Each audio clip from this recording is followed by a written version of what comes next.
But Luka fouls out late. I just wonder your reaction to that whole sequence. I thought it was perfect that Luka fell onto the ground there in an unacceptable position to put himself in with 4 minutes left with 5 fouls, and then immediately looks at the bench and says, "You better bleeping challenge it," as if it's the bench's fault that he just made a terrible play.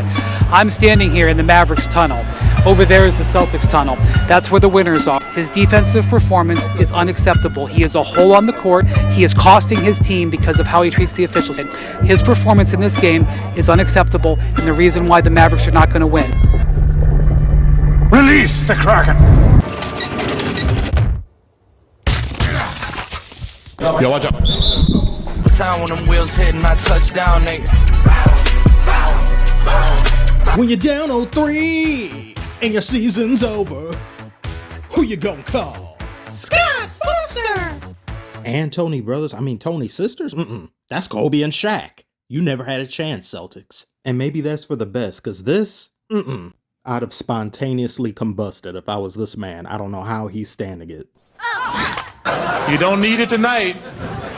Russ, did the Mavericks win this game or did the Celtics lose this one?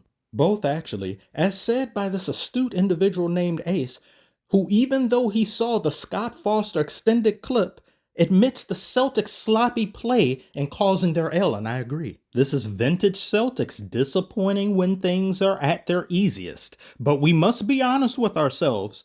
The Mavericks should have done this games 1, 2, and 3. You wait until your back is against the wall for you to start fighting like a honey badger. Why weren't you doing this already? Just because Kratos waited until he was literally a swing away from dying to summon Ares doesn't mean you have to do the same. See the Boston Celtics getting ready to close the deal and win a championship.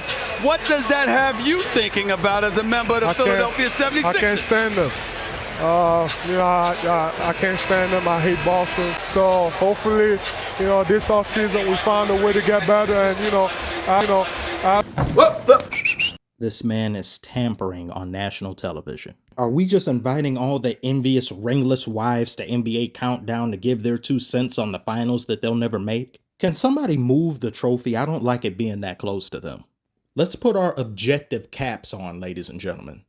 This is the same thing that happened when the Mavericks faced the Timberwolves. Timberwolves came out swinging.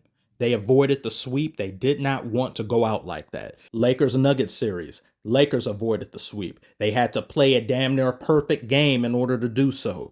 There's a lot of similarities to those games in this one. However, what isn't similar are the ruptured guts and back vertebrae all on the court. How do you, after everyone has finally started giving you your flowers, Celtics, flowers I might add that were picked and stolen from the neighbor's front yard, okay, because we aren't buying those.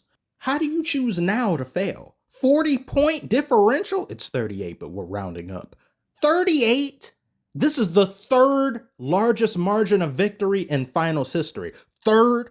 Whose cheeks got spread worse than this in NBA history? I can't think of it off the top of my head. Somebody tell me. Ghost fouls and buffoonery aside, because I know the NBA brought out the Avengers of bullshit for this game, you still would have gotten blown out. You know, Drew Holiday didn't have 1 turnover these entire finals. He had 5 tonight. Jason Tatum and Jaylen Brown, only 25 points between them, and Jaylen Brown, such an awful shooting percentage, 25% from the field? You even had Pritchard Potter over here, 5 of 14. The Mavericks were able to keep the Celtics at 36% shooting. Not to mention Horford, Tatum, and Jaylen Brown were in foul trouble. They had 3 apiece by the third quarter. So on top of being in foul trouble and ISO ball, you didn't have that nauseatingly great and amazing ball movement you guys had exhibited as a team up until this point. There was nothing going good for the Celtics at all. It was struggle ball. You had more struggle in the first half against the Mavericks than the Mavericks had in the entirety of Game 3 against you. And the finish line is right there. Just walk past it. It's there. I'll never understand how teams allow these things to happen the way they happen. It's one thing to lose. It's another thing to get absolutely folded in front of everybody. But I'm not happy about what the Mavericks did. Well, I'm happy because it's not a sweep. Nobody wants a sweep in the finals.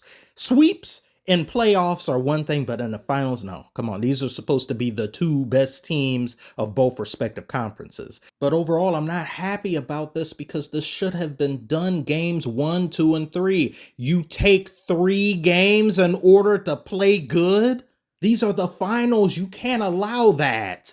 Back against the wall play is so irritating to me. And it brings up, once again, the illusion and comparison that I made of a student who waits until the last week of school to catch up on work that you could have done the previous 2 to 3 months and not have to work yourself to the bone and lose sleep for multiple days doing work now. Procrastination play at its finest. As a procrastinator myself, a master's degree in procrastination, I recognize what you're doing, Mavericks, and I don't like it.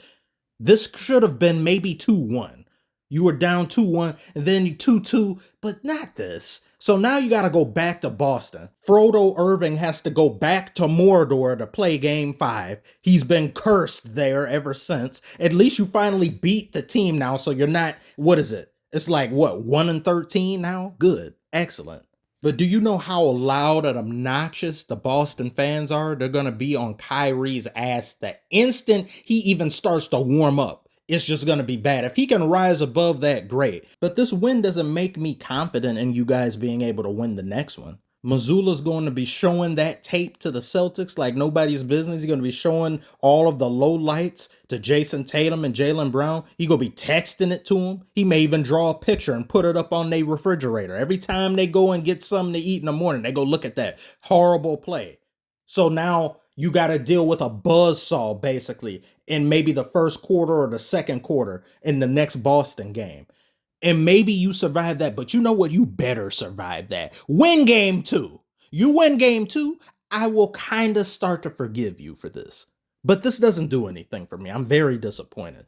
You win game 5, I'll entertain the idea of us holding hands, but we're not getting to third base. Absolutely not. Everybody want to wait until game 4 to shoot above 50% from the field. Literally everyone on the Mavericks except Luka, 50% or more shooting from the field. Where was this at?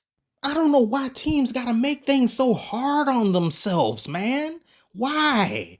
Better offense, better defense, better everything this game as opposed to the previous 3. Luka himself even stopped players blowing by him and getting into officials' faces, but he didn't really have to since the officials were on your side. But even with that, it still would have lost. Yes, it helped, but it didn't make that big a difference in terms of the overall scope of the game when a team can win by 38 points. You did it once, now do it again and again and again since you put yourself in this position. Yeah, we know we have to get. We can't lose no more. Fool me once. Shame on